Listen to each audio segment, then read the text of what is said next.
Šiandien greitkelyje Vilnius-Kaunas atidengtas pirmasis nulis pykčio kelio stendas. Šis informacinis stendas ragins vairuotojus valdyti pyktį vairuojant ir keliuose elgtis draugiškiau. Šį kelio stendą išrinko visuomenė, o jo įrengimu pasirūpino draudimo bendrovė Lietuvos draudimas draugė su Lietuvos Respublikos susisiekimo ministerija ir Lietuvos automobilių kelių direkcija. Aš manau, kad bet koks ženklas, bet kokie veiksmas, kuris padeda žmogui būti geresniam, yra gerai.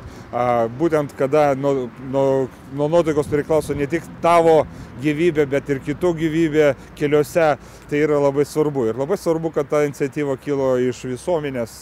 Būtent aš galvoju ir manau, kad tai lems, kad tai bus gera pavyzdys ir gera tradicija. Naujojo nulis pykčio stendo rinkimuose dalyvavo beveik 6000 Lietuvos gyventojų.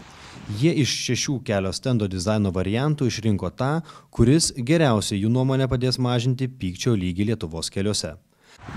Šie ženklai, raginantis vairuotojus įsijungti šypseną, yra tai, kaip mes siekime atkreipti dėmesį visų kelių eismo dalyvių į tai, kad nereikia tiek atlikti veiksmų, kurie kelia kitiems vairuotojams pykti, tiek ir patiems su tokiam situacijom susidūrus, reaguoti ramiai, pagalvoti, suskaičiuoti iki 10 ir tik tai po to kažką bandyti reaguoti. Atidarymo metu jau matome pirmusius automobilius, kurie pristabdo, pasižiūri, nusišypso ir važiuoja tada toliau į kelią.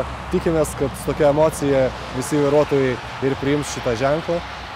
Taip pat tikimės, kad jų bus kur kas daugiau. Kiti 2 nauji įsijunk šypseną ženklai įrengiami aukščiausioje automagistralės Vilnius-Klaipėda vietoje ir Panevėžio Šiaulių A9 kelio 66 kilometre. Ateityje šie ženklai gali pasirodyti ir miestų gatvėse.